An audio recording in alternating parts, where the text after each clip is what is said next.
So this is Ray Dietz back with another week of SoCal Business and Basketball Report.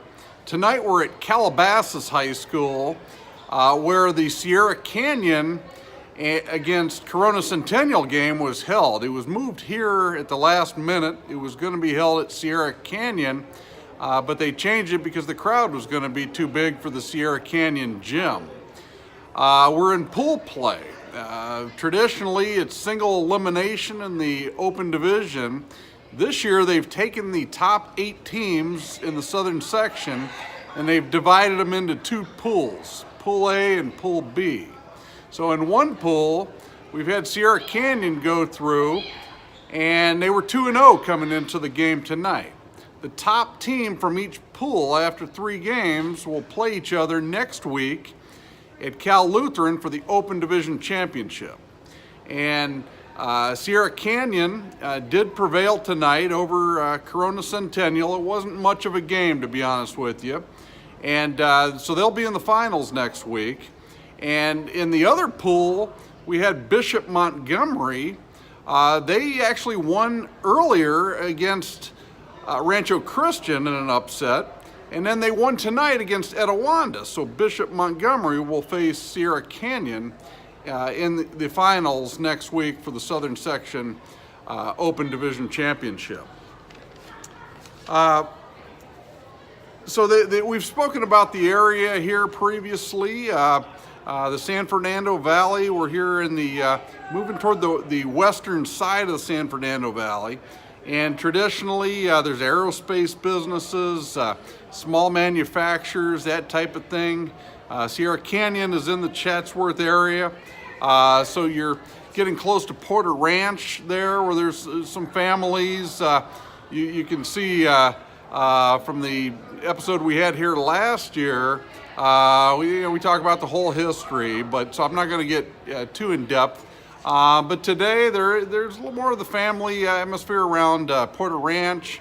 In terms of medical facilities, you can get the UCLA Medical Center there, Kaiser's nearby, Northridge Hospital would be nearby.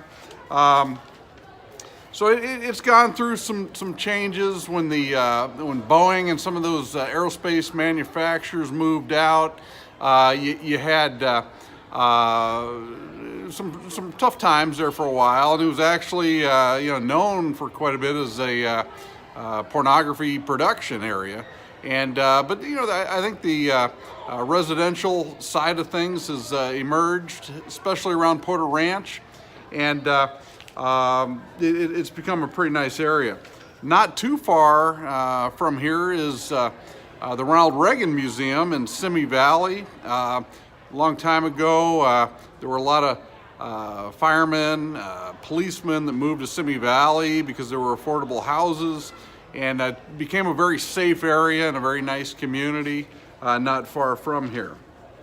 One topic that impacts business, that impacts Southern California, that I want to touch on tonight is homelessness. It's a hot topic. Recently, our mayor, Mayor Garcetti, was kind of probing, seeing if he should run for president, and it came back that it just wasn't going to work for him right now. So he's focused on the city now, and there was a interesting article about a week ago. It said things would probably be a little easier on him in Iowa right now compared to Los Angeles. It's really kind of a demand to solve the homeless problem. I could go through a little bit of the history. If you go back, say 19 years ago, you basically had 80,000 homeless in LA County. You had 40,000 people that were basically homeless downtown LA. And the Skid Row area downtown became an area where there were stories, it's well documented, where the county sheriff might have picked up a homeless person that was released from a hospital in Pasadena. And sometimes they would just drop that individual off downtown LA near the Midnight Mission, where a person could get food and that type of thing. So, to address that through the years, the federal government now pays Glendale, Pasadena, and Long Beach based on their homeless counts. And so today we're to the point where people say there's roughly in the neighborhood of 50 to 55,000 homeless in LA County. And it's about 31,000 homeless in the city of LA. From appearance, it appears that there's more today than there used to be, and part of that would have been some of the things that Chief Bratton did. He's been a very successful police chief in New York and Boston, and the numbers look good when he was in LA as well. And he's known for the broken glass strategy, where if there's broken glass, if there's graffiti, you fix that up, you clean that up immediately, or it'll attract more. So when he came in as police chief, they went through and they arrested people for petty crimes through the downtown Skid Row area. And of course that put some people in jail. And then when they were released, maybe they came back, maybe they didn't. But I think what I noticed is more of the homeless population and spread out throughout LA now, as opposed to just Skid Row. So it's hard to say. I could be wrong. It feels like more, but they say the numbers are down. Talking on a national perspective, and some people think it's heartless. It's a problem that has to be resolved to help your business climate, but there's a humanitarian side as well. I remember 20 years ago, Michael White was the mayor of Cleveland, Ohio, and it was pretty obvious what was happening. They wanted people to come downtown to shop around Christmas time, around the holidays. So they would actually have paddy wagons go downtown Cleveland. They would pick up homeless and take them and put them under bridges. So there were some people that were very upset about that. It's a very tough issue, and so how do you solve it? Our current mayor, Gavin Newsom, he would tell you that, hey, it's a complex problem. You have to, if you come in and you have 50,000 homeless, you provide 50,000 housing units, you could end up the year with 60,000 homeless, because the word spreads, hey, go to this area, they've got food, they've got what you need. So you have to manage it, you have to police it, and you have to be careful not to give too much out. I think a lot of the people out there debating this today say that is not true, that you do not have more homeless and you attract others by giving things out. That's certainly a stance that people are going to take. On the other hand, a couple of years ago, there was a situation on Hollywood Boulevard where there was a young couple, tourists, who were walking up Hollywood Boulevard, and they saw a sign. A homeless guy had a sign that said, "F you, give me $1."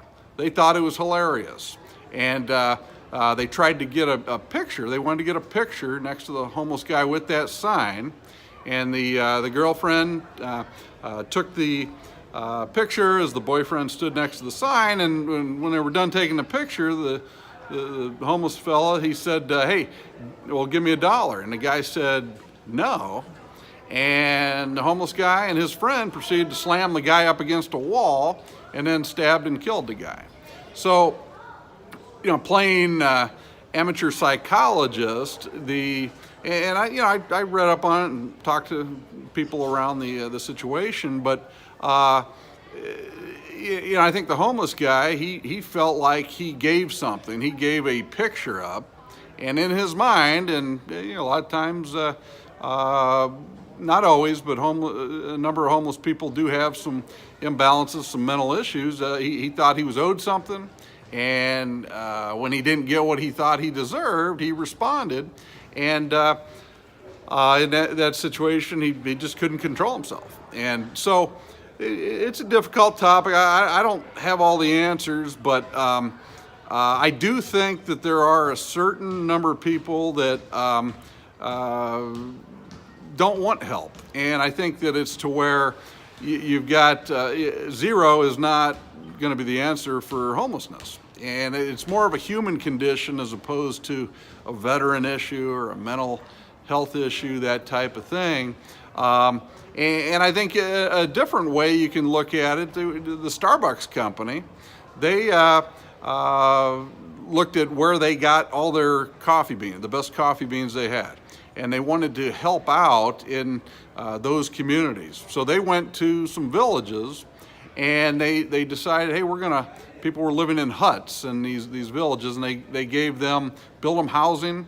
They built new schools for the kids and gave quite a bit of support to the schools. And through time, the people that lived in these villages, they moved out of the houses that were built for them and back into their huts. They didn't want that. So, you have to ask people what they want. And some people don't want that help. So you've got to come at it from that angle as well. And it's certainly labor intensive. Bob Rosebrock, who's been protesting on Sundays in front of the Brentwood VA for as long as I can remember. I've been friends with him for over 15 years. And he's a nice gentleman. He's from the Midwest, very polite guy, and he's just angry. He's angry about what happened in Vietnam. He's angry that the VA grounds are used for other things than veterans. And I think a guy like that, he just wants to be heard. He wants to be listened to. He got arrested one point for putting a flag upside down on the fence at the VA grounds there in Brentwood. And there's a guy that he's rallied people for years, and I just don't know that he's been absolutely listened to, and then action has been taken, and there's been integrity to listening to him. So I think there's all walks of life, but certainly the city's focused on the veteran population and trying to resolve that right now, and we'll see how it goes. But it's certainly something that can hurt the city of Los Angeles, and you see it at coffee shops, at restaurants, and I think you're starting to you see some of the coffee shops they'll charge more in the high rent areas, and usually you see less homeless there. And where maybe the coffee doesn't cost as much, there's more homeless people around that area, and it eventually drives people out. So, in fact, I recently saw a Coffee Bean that was closed on Venice Boulevard, and they have a different location not too far from there. But it's impacting business, and it's definitely something that needs to be handled.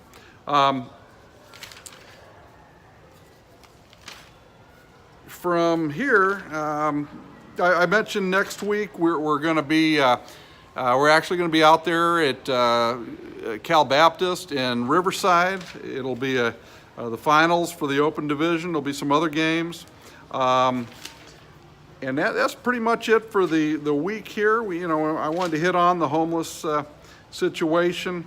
I've been to different events through LA, and I think some of the populations, the thing that I'm hearing now is it feels like the black and the brown are being suburbanized.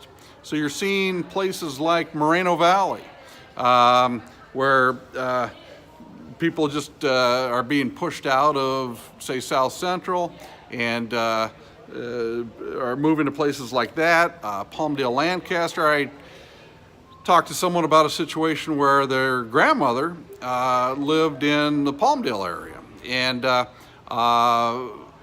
the grandmother had another friend, an older lady, and that lady, her grandson got in trouble and was kind of pushed out of the South Central area, and that grandson moved up to the high desert to the Palmdale area, and I guess he was smoking some marijuana or something. And the police came because the neighbors had continually been calling.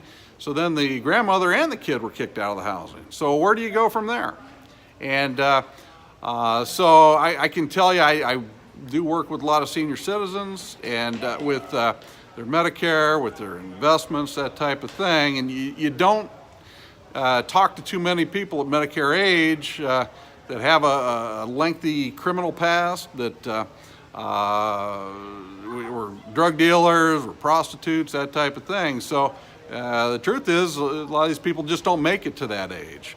And so, it's something we got to think about here in Southern California. How do we handle this?